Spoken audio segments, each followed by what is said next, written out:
আসসালামু আলাইকুম। শুরু করছি আমি পদ্মজা উপন্যাসের ৭৭তম পর্ব। পদ্মজা এক পা করে উপরে উঠে আসে। পদ্মজার প্রতিটি কদম লিখনের হৃৎপিণ্ডে কাঁপন ধরায়। সে কথা বলার মতো ভাষা খুঁজে পাচ্ছে না। শাহানা পদ্মজার এক হাত ধরে বিচলিত হয়ে প্রশ্ন করল, ও পদ্ম, তোমার এই অবস্থা কেমনে হইল? পদ্মজা চাপা স্বরে বলল, বাড়িতে গিয়ে সব বলবো আপা। শাহানা চোখ দুটি বড় বড় করে তাকিয়ে আছে। পদ্মজার শরীরে যে দাগ সে দেখেছে, এতে নিশ্চিত কেউ পদ্মজাকে মেরেছে। গলা চেপে ধরেছে, গালে নখের আঁচড়ও রয়েছে। শাহানা স্তব্ধ হয়ে যায়। আমির পদ্মজার জন্য কতটা পাগল সবাই জানে। আমির পদ্মজার ভালোবাসার গল্প সবার মুখে মুখে। শাহানা শিরিন দুইজনই তাদের শ্বশুরবাড়িতে আমির পদ্মজার ভালোবাসার গল্প করে। সেই পদ্মজার গায়ে মারের দাগ। আমিরের তো মারার কথা না, অন্য কেউ পারবে না। তাহলে কিভাবে কি হলো? শাহানার মাথায় কিছু ঢুকছে না। পদ্মজা লিখনের দিকে তাকাতেই লিখন নিঃশ্বাস ছাড়ল। নিঃশ্বাসের শব্দ উপস্থিত ত্রিধা, শাহানা, পদ্মজা তিনজনই শুনতে পায়। পদ্মজা তার রিনরিনে মিষ্টি কণ্ঠে বলল, আপনার সাথে আমার কথা ছিল। লিখন ঠায় দাঁড়িয়ে থেকে স্পষ্ট স্বরে বলল, কি হয়েছে তোমার সাথে? লিখনের চোখের কার্নিশে জল জমে। পদ্মজা অপ্রস্তুত হয়ে পড়ে। কেউ তার মুখ দেখলে তাকে অনেক রকম প্রশ্নের সম্মুখীন হতে হবে। তাই সে মুখ কাউকে দেখাতে চায়নি। পূর্ণা প্রেমার সাথে যখন দেখা হয় তখনও সে নিকাব খোলেনি। লিখন এক পা এগিয়ে এসে আবার প্রশ্ন করল, কে মেরেছে? পদ্মজার বুক ধুকপুক করছে। তার মিথ্যে বলার অভ্যেস নেই, আবার সত্যটা বলা সম্ভব নয়। পরিস্থিতি সেরকম নয়। পদ্মজা লিখনের পাশে দাঁড়িয়ে থাকা ত্রিধার দিকে তাকালো। পুতুলের মতো সুন্দর মেয়েটা উৎসুক হয়ে তাকিয়ে আছে। ত্রিধা পদ্মজার শৈলের দাগ নিয়ে চিন্তিত নয়। সে আগ্রহ নিয়ে পদ্মজাকে দেখছে। কাদার কারণে ফুলে থাকলেও সৌন্দর্য হারিয়ে যায়নি। অসম্ভব সুন্দর চোখ, টানা টানা চোখ বোধহয় একেই বলে। ত্রিধা ঈর্ষান্বিত। পদ্মজা লিখনের প্রশ্নে বলল, মারের দাগ হতে যাবে কেন? লিখন রুদ্ধশ্বাসে বলল, মুখে দাগ, গলা চেপে ধরার দাগ, চোখ ফুলে আছে। কে বলবে এটা মারের দাগ না? আমির হাওলাদার মেরেছে। শাহানা চমকে যায়, রাগ হয়। শাহানা শিরিন আমিরকে অনেক ভালোবাসে। আমিরকে নিয়ে এত বড় কথা কি করে বলতে পারে লিখন? শাহানা তেড়ে এসে রাগী স্বরে বলল, বাবু মারব ক্যারে, তুমি কি তা কও? পদ্মজা দ্রুত লিখনকে বলল, সব বলবো। আপনার সাথে আমার গুরুত্বপূর্ণ কথা আছে। আপনার সাহায্য প্রয়োজন, অনুগ্রহ করে শুনুন। শাহানা পদ্মজার এক হাত ধরে নিজের দিকে ফিরিয়ে বলল, পরপুরুষের সাথে কি তার সাহায্য তোমার পদ্ম? পদ্মজা বলল, আপা, আমি আপনাকে সব বলবো, একটু সময় দিন। পদ্মজাকে পাহারা দেয়া দুজন লোকের নাম হাবু আর জসিম। হাবু জসিমকে একা একা দূরে দাঁড়িয়ে থাকতে দেখে রিদওয়ান পদ্মজাকে খুঁজতে থাকলো। খুঁজতে খুঁজতে ঘাটে এসে উকি দেয়। লিখনের সামনে পদ্মজাকে দেখে ভয় হয় রিদওয়ানের। লিখন দেশের একজন খ্যাতিমান অভিনেতা। সে যদি পদ্মজার মুখ থেকে সব জেনে যায়, যে কোনো মূল্যে তাদের ধ্বংস করতে উঠে পড়ে লাগবে, আর সফলও হতে পারবে। পদ্মজা পারে না, কারণ তার স্বামী এতে জড়িত। তার দুই বোনকে নিয়ে ভয় আছে। সর্বোপরি সে একজন নারী। রিদওয়ান দূর থেকে ডাকল, পদ্মজা। রিদওয়ানের কণ্ঠ শুনে পদ্মজা আশাহত হয়। লিখনের সাথে কথা যে আর দীর্ঘ হওয়া সম্ভব নয় তা স্পষ্ট। পদ্মজা তাকালো। রিদওয়ান এগিয়ে এসে বলল, চাচা যেতে বলেছেন। শাহানা রিদওয়ানকে বলল, মাথাটা ঘুরতাছিল, পদ্ম আমারে ঘাটে আইনা পানি দিছে। রিদওয়ান আর চোখে লিখনকে দেখল। লিখনের প্রতিক্রিয়া দেখল। লিখন তাকাতেই সে দৃষ্টি সরিয়ে নিল। রিদওয়ানের দৃষ্টি দেখে লিখনের বিচক্ষণ মস্তিষ্ক বুঝে যায় এই দৃশ্যে ঘ্যাপলা আছে। পদ্মজা ভালো নেই, তার সাথে খারাপ কিছু হচ্ছে, আর রিদওয়ান সব জানে। সে জড়িত। রিদওয়ান শাহানাকে বলল, এখন ঠিক আছো? শাহানা এক হাতে নিজের কপাল চেপে ধরে বলল, হ ভাই। রিদওয়ান হেসে লিখনের দিকে তাকালো, করমর্দন করে বলল, কি খবর? রিদওয়ানের জবাব না দিয়ে লিখন বলল, আমি পদ্মজার সাথে কিছুক্ষণ কথা বলতে চাই। রিদওয়ান পদ্মজার চোখের দিকে তাকায়, তারপর লিখনের দিকে বলল, কি কথা? ব্যক্তিগত। দয়া করে সুযোগ করে দিলে খুশি হব। লিখনের সোজাসুজি কথা। রিদওয়ান দূরে সরে দাঁড়ালো, বলল, পদ্মজা আমাদের বাড়ির বউ। সে যার তার সাথে বাইরে নির্জনে কথা বলতে পারে না। লিখনের হাঁসফাঁস লাগছে, সে জ্ঞানহীন হয়ে পড়ছে, নিজেকে ঠিক রাখতে পারছে না। মন বারবার বলছে পদ্মজা ভালো নেই, সত্যিই তো ভালো নেই। লিখন বলল, পদ্মজা আমাকে কিছু বলতে চায়। রিদওয়ান পদ্মজার দিকে তাকিয়ে আদেশের স্বরে বলল, পদ্মজা চলো, চাচা ডাকে। পদ্মজা রিদওয়ানকে মোটেও ভয় পায় না। রিদওয়ানের আদেশ শোনা তো দূরের কথা, তবে এই মুহূর্তে কিছুতেই লিখনের সাথে কথা বলা সম্ভব নয়, তাই সে চলে যাওয়ার কথা ভাবে। চলে যাওয়ার জন্য উদ্যত হতেই লিখন পথ আটকে দাঁড়ায়, তার গলার স্বর চড়া হয়। আমাকে বলে যাও, তোমার গলায় কিসের দাগ, মুখে কিসের দাগ, কে মেরেছে? কে মেরেছে? প্রশ্নটা কানে আসতেই রিদওয়ানের গলা শুকিয়ে যায়। এত কিছু কি করে লিখন দেখল? পদ্মজা দেখিয়েছে? এভাবে বাইরের পুরুষ মানুষকে নিজের গলা দেখিয়েছে? রিদওয়ান তার আসল রূপ ভাষা নিয়ন্ত্রণ করতে পারল না। পদ্মজার উদ্দেশ্যে বলল, তুমি না সতী সাবিত্রী, পরপুরুষকে গলা দেখিয়ে বেড়াও? আমির জানে? লিখনের মাথা চড়ে যায়। সে শেষ কবে নিজের ব্যক্তিত্বের নিয়ন্ত্রণ হারিয়েছে সে জানে না, তবে আজ হারিয়েছে। তার কাছে পরিষ্কার পদ্মজা অত্যাচারিত, তার উপর জুলুম করা হয়। লিখন রিদওয়ানের শার্টের কলার চেপে ধরে দাঁতে দাঁত চেপে বলল, মুখ সামলিয়ে কথা বলুন।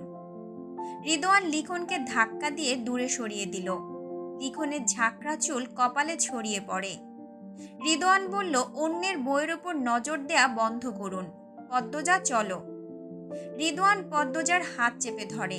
পদ্মজা এক ঝটকায় রিদওয়ানের হাত সরিয়ে দিয়ে ঝাঁঝালো স্বরে বলল, আমি একাই যেতে পারি।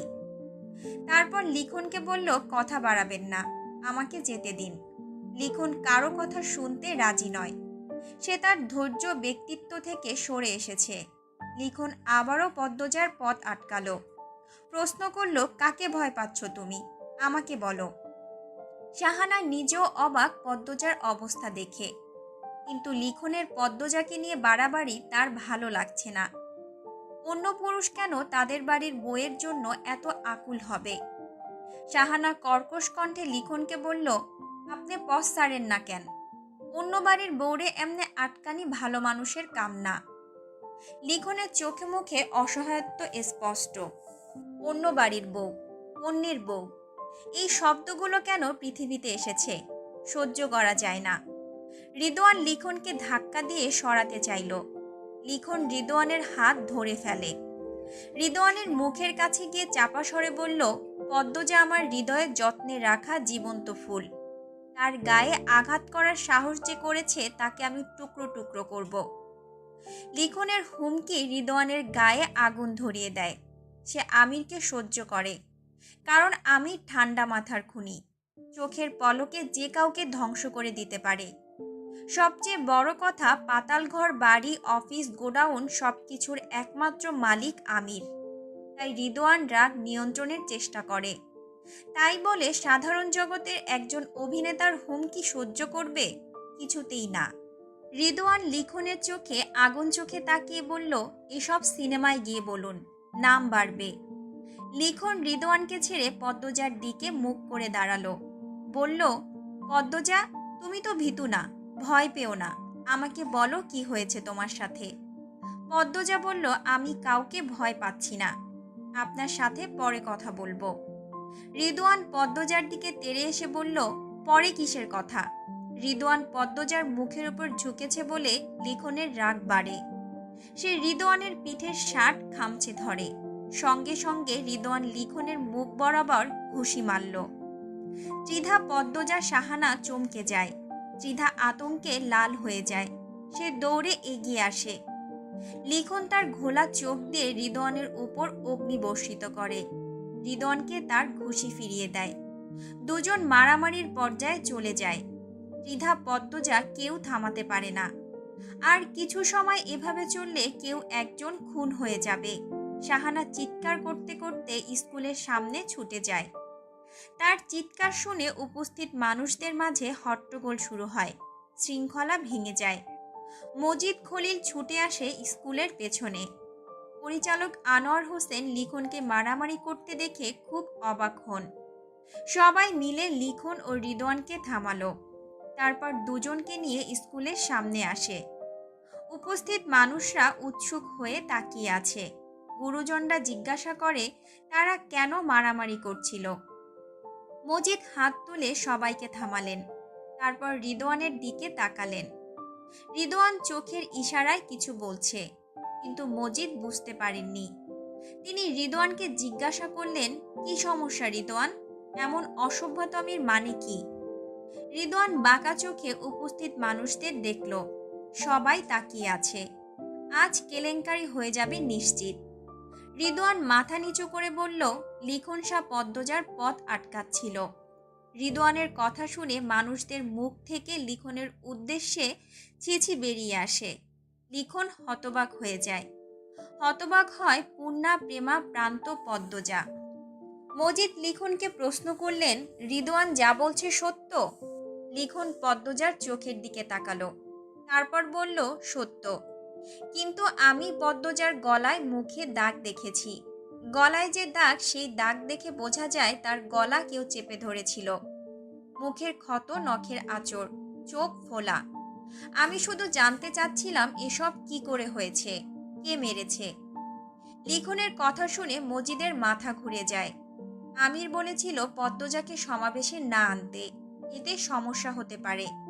মজিদ আমিরের কথায় গুরুত্ব দেননি। ভেবেছেন পদ্মজা গ্রামে আছে, সবাই জানে।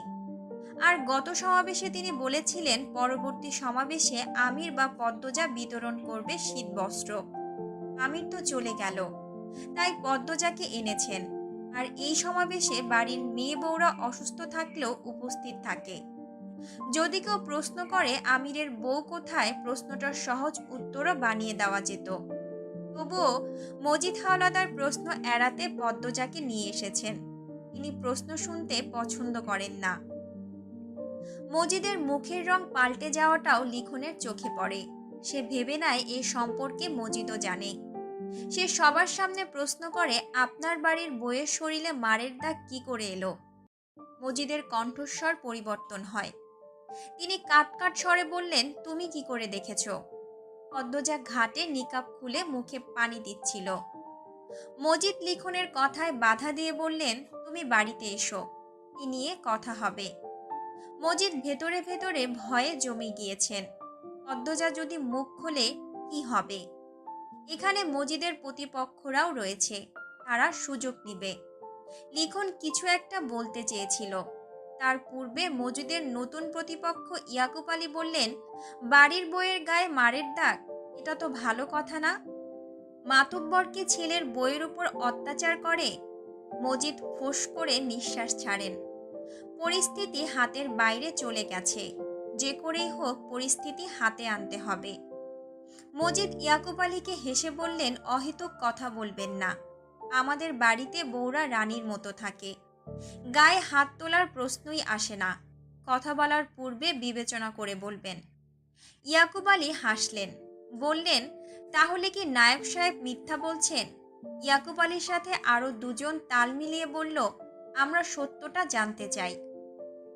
হাওলাদারদের অবস্থা দরজায় চিপায় পড়ার মতো।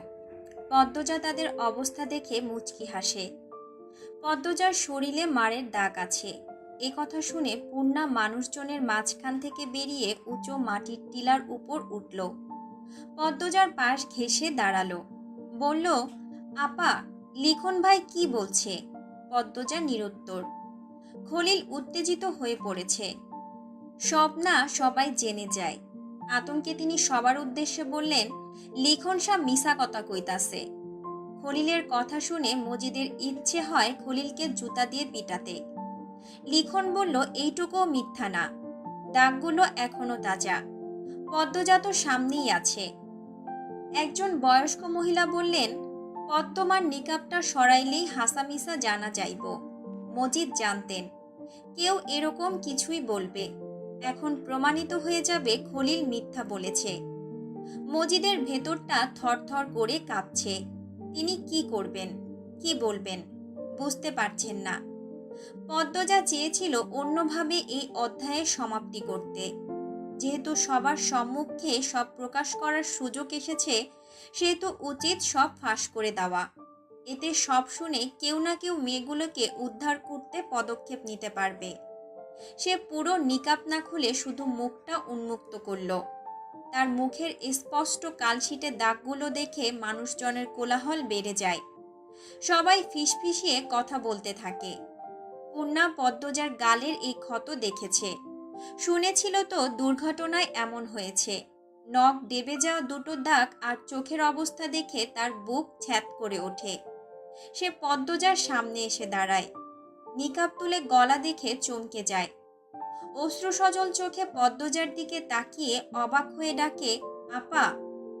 ইয়াকুব আলী খুব অবাক হয়েছেন। এরকম ভান করে বললেন, মেয়েটার কি অবস্থা? মাতব্বর এভাবেই কি বউদের রানী করে রাখেন? মজিদের বুকের ব্যথা বাড়ে। এক পা পিছিয়ে যান। কি হচ্ছে এসব? রিদওয়ান জিব্বা দিয়ে ঠোঁট ভেজায়। সে পদ্মজার ভাব দেখে ধারণা করছে পদ্মজা এক্ষুনি সব বলে দেবে। আর সব শোনার পর এত মানুষের সাথে তাদের পেরে ওঠা সম্ভব নয়। রিদওয়ান ঢোক গিলে আচমকা বলে উঠল, আমির মেরেছে, এমনি এমনি মারিনি। পদ্মজার লিখনসার সাথে 6 বছর আগে সম্পর্ক হয়েছিল। বিয়ের পরও লুকিয়ে ঢাকায় অবৈধ মেলামেশা করে গেছে। আমির কয়দিন আগে হাতে নাতে ধরেছে, আর তাই মেরেছে। রিদওয়ানের কথা শুনে পদ্মজা ও লিখনের মাথায় যেন বাজ পড়ে। মজিদের চোখ দুটি জ্বলজ্বল করে ওঠে।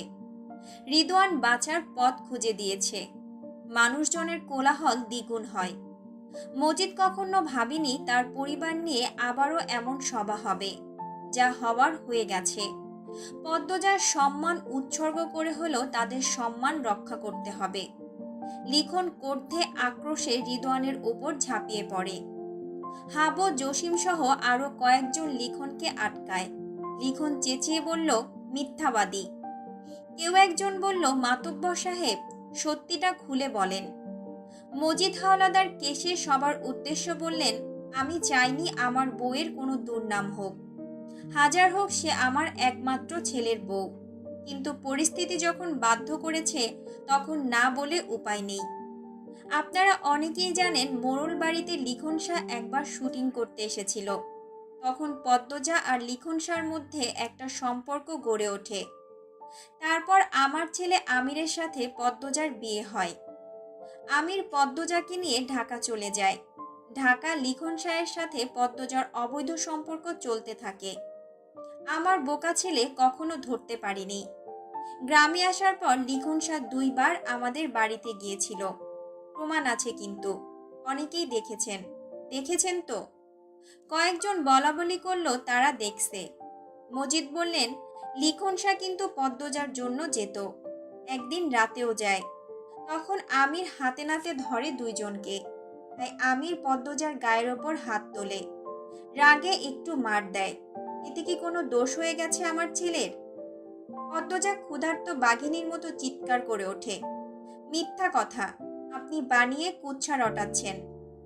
মজিদ হাওলাদার বুক ভরা নিঃশ্বাস নেন। তিনি জানেন এই গ্রামবাসী তাকে কতটা বিশ্বাস করে, আর লিখনকেও অনেকে বাড়িতে যেতে দেখেছে। পদ্মজার নামে একবার সালিশ বসেছিল, যদিও সেটা তার ছেলের সাথে। তবে মেয়ে নির্দোষ হলেও তার একবারের বদনাম সারা জীবন রয়ে যায়। তিনি সবার সামনে 2 হাত তুলে নরম স্বরে বললেন, আমার আর কিছু বলার নেই, বিশ্বাস অবিশ্বাস আপনাদের ওপর। লিখন হাবু ও জসিমকে আঘাত করল। রিদওয়ান লিখনকে চেপে ধরে। রিদওয়ানের ইশারায় আরো কয়েকজন লিখনকে জাপটে ধরে। পরিচালক আনোয়ার হোসেন মাথা নিচু করে ফেলেন। মজিদ হাওলাদার মিথ্যা বলবেন না, তিনি মহৎ মানুষ। লিখন একটা মেয়ের জন্য পাগল সেটা তিনিও জানতেন। মজিদের কথা অবিশ্বাস করার কারণ নেই। তবে তিনি লিখনকে সৎ চরিত্রের ছেলে ভাবতেন। মুহূর্তে পরিস্থিতি পাল্টে যায়। দ্বিতীয়বারের মতো পদ্মজার চরিত্রে ছিছি ধিক্কার ছুঁড়ে মারে গ্রামবাসী। কেউ যেন গায়ে হাত না দিতে পারে। আত্মরক্ষার জন্য পদ্মজা কোমরে ছুরি খুঁজল। ছুরি নেই। সে অসহায় হয়ে পড়ে। চিৎকার করে সবার উদ্দেশ্যে বলল, সবাই আমার কথা শুনুন। কেউ পদ্মজার কথা শুনল না। সবার চেঁচামেচিতে তার গলার স্বর কারো কানেই যায় না। মজিদ হাওলাদারকে তারা অন্ধের মতো বিশ্বাস করে। নিয়তি পদ্মজার সম্মানে দ্বিতীয়বারের মতো আঘাত হানে।